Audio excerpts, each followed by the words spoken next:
Ace Combat 5 was trash. I'm sorry, maybe that's a bit of an exaggeration, but it really wasn't the best in terms of quality. I know so many of you are pissed at me for having that kind of opinion, but that game never quite sat well for my tastes. So what could I expect from Ace Combat 0? Honestly, unlike Ace Combat 5, I never played this one at all, so I have no prior history with it. All that I knew was that the final boss theme kicked ass and that this was supposed to be a prequel to the Unsung War. I suppose the fact that it got a lower score compared to its predecessor should have been a bit of a red flag, but I've seen quite a few people come out of the woodwork and say it's one of the best in the series. And after going through 2 playthroughs, what do I think? Well, while it's pretty solid for the most part, I don't think it tops Ace Combat 4 in a significant way. I know, call me a boomer for liking the first game more. This is the case for Kingdom Hearts, Jak and Daxter, and now Ace Combat. But while 0 is better than 5, it still has some unpolished areas that could have been refined. Now, the first question we should ask is, does Ace Combat 0 The Belkan War succeed as a prequel to its predecessor? Well, so what's kind of interesting is that 0 manages to strike a balance between being its own story while subtly explaining the lore that was only briefly touched upon in the last game. It covers the Belkan War, an event that was only in the background of Ace Combat 5. At some point in time, Belka fell under economic strife, permitting their eastern region to secede, creating the nation of Ustio. However, their economic pains continued, and Osea, seizing upon the situation, started to take their territory. With a combination of retaliatory anger and a discovery of special resources in Ustio, Belka invaded their neighbors in an attempt to take back their land. As you can probably see, not everything the nation of Osea did was all that great, so even though the Belkans are still the bad guys, after all they're controlled by a fascist right-wing regime, there is a little bit of a gray area in the distribution of wrongdoing. For instance, after the Belkans bomb their own soil, their land is split into northern and southern regions, and the latter is absorbed into Osea. It shows how in the midst of war nobody really looks good, so ultimately, the conflict wasn't all black and white, which is something I quite appreciate because the Unsung War's portrayal of the war was too simple in comparison. On a lesser note, Ace Combat 0 subtly references the previous game. It isn't too overt, but it's just enough to create some connection between the 2 installments. Captain Bartlett appears as an ally aircraft in Mayhem, and Pops shows up in a cutscene being chased by the Schwartz Squadron. Certain areas in 5 are shown again in 0. The mission Lying in Deceit takes place in an older version of Mount Sherm, which is the place where the Razgris stopped the Greymen from achieving more nuclear weapons. A part of me wishes that there could have been more references in order to increase the connectivity, like maybe Bartlett and Pops could have appeared in one of the cutscenes instead of appearing really briefly in one mission. So for the most part, as a prequel I kind of wish Ace Combat 0 did a little bit more. But then again, most of the Ace Combat games are very loosely connected and usually don't have much in common in terms of the plot, so perhaps the better question is, as a standalone title, does Ace Combat 0 succeed? And to simply put it, yes. First of all, the presentation of the story, while jarring initially, gives a narrative its own unique personality. In Ace Combat 5, there were just regular CGI cutscenes, but 0 uses real actors sitting in an interview as the narrator is trying to collect the data in order to learn more about the Belkan War and the main character Cypher. In a way, it brings back the down-to-earth nature of the 4th game, but the cutscenes feel like they more directly affect Cypher, whereas in Shattered Skies, the narrator always felt like he was at a distance from Mobius 1. We get to actually experience firsthand how other people respond to Cypher's actions within these interviews. In turn, this gives him more development as a character than Mobius 1 because it gives him more of a presence. Perhaps what plays a bigger role in shaping the story is the radio chatter.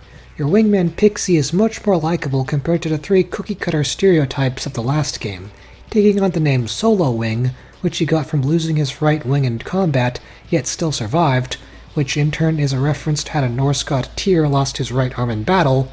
He reflects that of a strong-willed individual, someone who's not afraid to throw himself into the heat of battle. The relationship he has with Cypher is shown in both his dialogue and gameplay. Throughout the game, there are many parts where he demonstrates his camaraderie, Starting in the first mission, he affectionately refers to you as his buddy, showing that he views you as his equal. After freeing the city of Diapson, Pixie points out the cheers of the civilians, stating that it was his and Cypher's duty to bring back liberation and freedom, which indicates that he sees you as an important aspect in doing his work.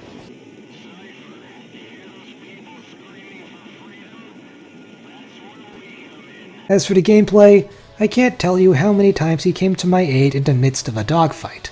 To be honest with you, the Wingman AI is still pretty finicky, so sometimes Pixie won't really do anything even after telling him to disperse and attack. However, there were many instances where I run out of missiles in the middle of a squadron battle, and Pixie just comes in clutch to take out the final target. It may not seem like a big deal, but it made you feel glad that you had him there to watch your back. Even though Cypher is just another mute protagonist, the game finds ways to subtly describe the closeness they have for one another, so that when Pixie finally betrays you, you really feel it. Yeah, underneath the hardened exterior is someone who is much more vulnerable. Someone who questions the purpose behind everything he does. Pixie actually feels stuck within the trappings of war. This is seen with the conversations he has with the Crow Team pilot, PJ. On one hand, PJ desires to fight for peace, only for Pixie to chastise him that spilling more blood doesn't stop the actual shedding of it. Ultimately, Pixie isn't saying he approves what they're doing to the Belkans. Rather, he seems to be stating they have no choice but to engage in meaningless fighting. This is further developed in Mission 11, Inferno. Osea literally carpet bombs a Belkan city, killing so many innocents in the process. PJ freaks out, only for Pixie to state that this was the nature of war. Innocent civilians losing their lives was just the name of the game. Finally, in Mission 12, it comes to a culmination where Pixie decides to betray us, joining the World Without Borders terrorist group. He declares that he's finally found a reason to fight before opening fire on Cypher. The day-to-day slaughtering, the carpet bombing of cities, it was all placing a mental strain that he constantly felt like he needed to hide. Well, what do they always say about concealed trauma? If you try to completely suppress your undesirable feelings, they'll build and eventually explode. And that's exactly what happened to Pixie. Ultimately, what the World Without Borders wanted to do could be interpreted as not being necessarily evil. They wanted to use the V2 missile, not to be confused with the upgrade from Ratchet & Clank, and use it to essentially destroy all nations and have humanity start over, essentially trying to wipe the slate clean. And Pixie, who had experienced firsthand the exhaustion behind the trials of combat, felt this was the best solution to end the corruption. This type of complexity is never seen in the other Ace Combat installments. Ace Combat 4 tried to humanize the enemy nation. Ace Combat 5 was mainly war is bad, presented in a somewhat over-the-top way. Ace Combat 0 does the same anti-war messaging with the character of Pixie, and does it in a very subtle way that works. I like the fact he gets a redemption arc in the end, and I agree with his sentimental statement. Ultimately, trust is hard to come by, and as long as they withhold it from others, it doesn't matter how many borders you get rid of. They will always be constantly fighting. Also, he gives Cypher a little hello, almost as if he's hoping that he'd forgive him.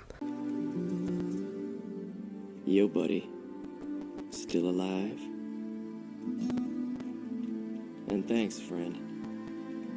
See you again. Seriously, no matter how nasty his betrayal made you feel, you just can't hate the guy. His foil is PJ, otherwise known as Patrick James. Now, PJ doesn't have the same philosophical characteristic that Pixie does. He's a lot simpler in his thinking. However, he really is the sweetest soul. He has a girlfriend at home that he talks about proposing to, but he's never able to do it because Pixie shoots him down.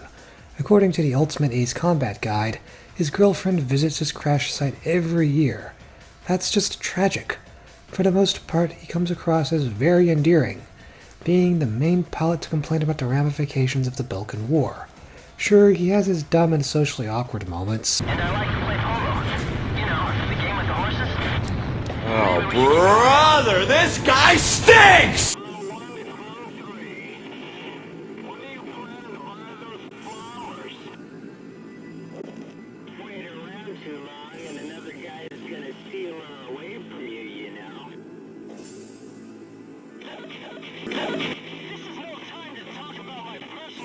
But these personality traits, while somewhat off-putting, are what ironically give him a special charm in the first place.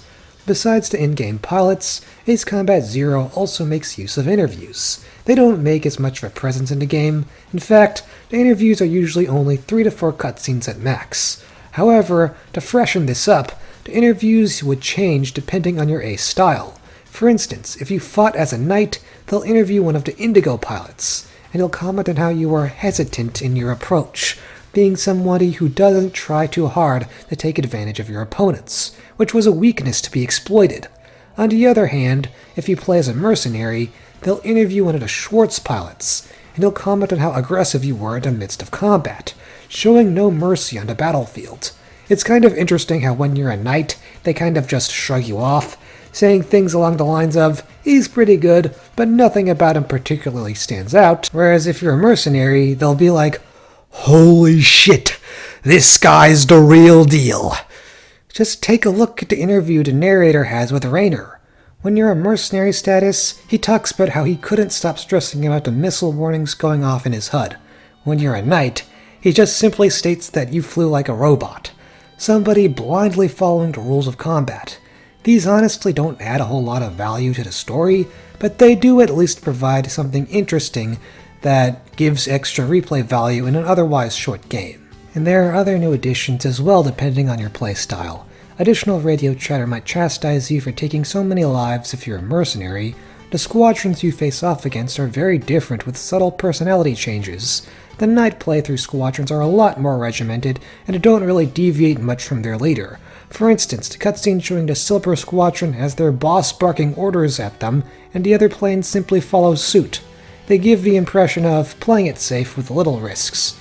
On the other hand, squadrons like the Schwartz and Grun teams, which you meet during the mercenary playthrough, are more aggressive and aren't afraid to go after whatever prey is out in the open, even if it means abandoning their mission objective. Literally, the Schwartz squadron just abandoned chasing Pops, who was their original target, in favor of shooting down Cypher and Pixie for the shits and giggles. As Pixie states, they're just out to pick on the dead. For all the differences it tries to introduce, there's one lingering problem I have with this morale system, and it's that the implementation is really kind of weak. The way it works is that there are these yellow targets that often consist of defenseless structures like houses, oil reserves, tents, and more houses. Yeah, as you can see, they could have been a little bit more ambitious with this. Maybe in a mission like Inferno, they could introduce some stray civilian Belkan aircrafts wandering into the battlefield, and the player would have the option to either shoot them down or let it pass. If they shot it down, they could accumulate more points at the expense of being called out for it by your wingman. Whereas if they let it pass, they'd be praised for their mercy at the expense of not getting as many points. I mean, that's kind of what they do in the game, but it's not as emphasized or noticeable. The yellow targets are not really presented as a clear choice. It's basically just, here are these optional targets that you don't have to fire upon, but you get more points if you do. Have fun! That being said, sometimes you'll have different missions to choose from in a given operation. Usually they consist of one air-to-air mission, one air-to-ground, and another one that's in the middle. While it's nice that you have a degree of choice in these tasks, they have little consequence in the main story. Well, at least it's nice they did away with a lot of the gimmicks from the Unsung War. Ace Combat Zero finally returns to the missions from Ace Combat 4, in which all you do is take out targets in an open area. For the most part, this is just as enjoyable as it was before. However, there are some caveats that somewhat ruin the experience. First of all, you can no longer go above the required points in the free-for-all missions.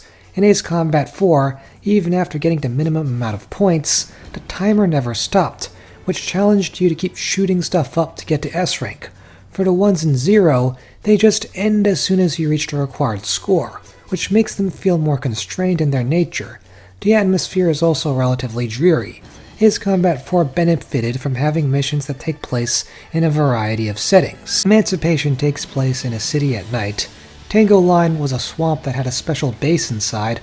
Operation Bunker Shot took place on a beach that resembled a D-Day. For Zero, there's a sense of plainness with a lot of the environments. Granted, there are a few where Namco tried to add their own personal flair. Inferno takes place during a bomb raid, and the thematic elements it incorporates are interesting from a narrative perspective. It's a mission that adds to the story by showing that the Oseans are capable of doing something just as heinous as the Belkans. Sadly, this is the only mission of its kind. Luckily, all the other aspects of Zero's gameplay is executed relatively solidly. Ace Combat Zero has a lot more emphasis on strategy compared to its predecessors. In terms of the purchasing of planes, the game forces you to sell certain aircrafts to secure more money to buy some of the better ones. Getting an S rank onto missions only provides you with so many credits, so you can't just accumulate a bunch of planes all at once. Quite often, you have to sacrifice something like an A-10 in order to afford an Su-37 or a Gripen C. The special weapons are also equipped separately, so now you have a choice of what to arm your craft with instead of having them be a fixed feature like Ace Combat 5. It actually makes the aircrafts feel more multi-role, as they can have both air and ground-based weaponry. An F-15 comes equipped with both the guided penetration bomb, which are good for ground combat, and the semi-active air-to-air missiles, which are good in dogfights. Therefore, aircrafts like this are very adaptable in different situations. Basically, they realized the mistake they made with 5 in regards to the system and figured, hey, we can just go back to the way it used to be. That should fix it. And it worked wonders. Oh man, that sounds like a boomer. Anyway, the AI of the enemy planes have also improved a lot as well. In Ace Combat 4 and 5, I felt like it was rare for me to get shot down, but in Zero, you're going to hear your missile warnings go off like crazy. The enemy fighters will be a lot more evasive in their maneuvering, so sometimes you have to figure out a good angle to approach them to score a solid hit. They use this to the fullest extent with the final boss of the game. Pixie's maneuvering is so good that often he'll be able to outrun your missiles, so the better approach is to go straight at him.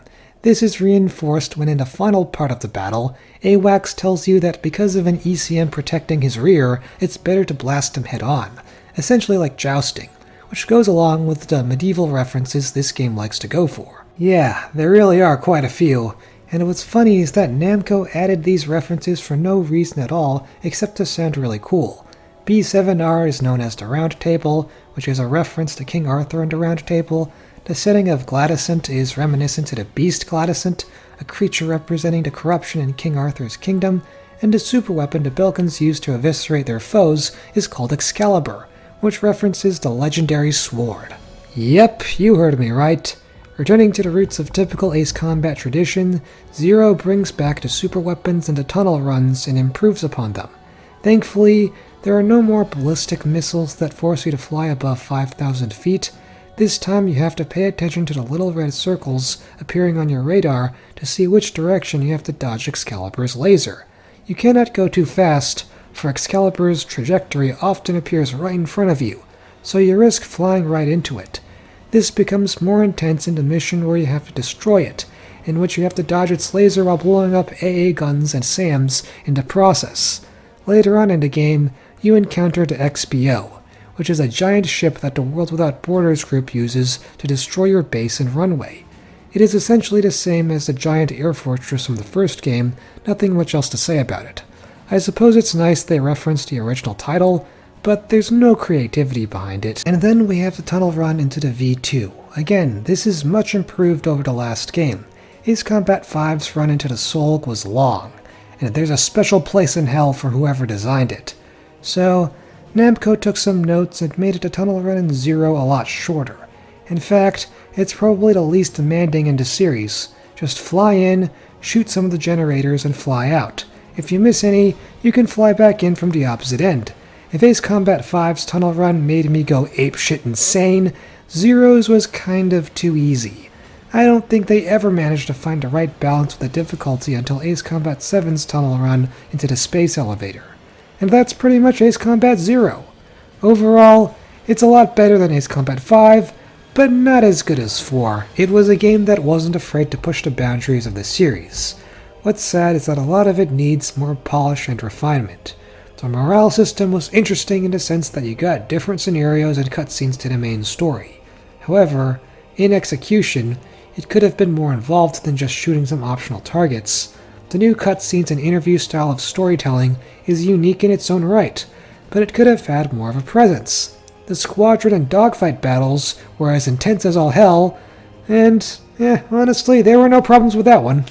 My point is that there were a lot of interesting ideas that a sequel could have polished, but the sad thing is that Ace Combat 6 and 7 choose to abandon all the neat ideas Zero had and kind of do their own thing. It's funny because Zero definitely takes everything that was good about 4 and 5 and merges it together, so why couldn't they do it again with the games that came after it? I guess that almost makes Zero sort of like this forgotten experiment that Namco brushed under the rug. What's that? Wait a minute. So Ace Combat Zero is going to be a pre-order bonus for Ace Combat 8? Wow, coolio. Well, here's hoping AC8 is good. Will I review it when it comes out? We'll have to wait and see. But until then, I'm Dave Reviews, and I'll see you guys next time.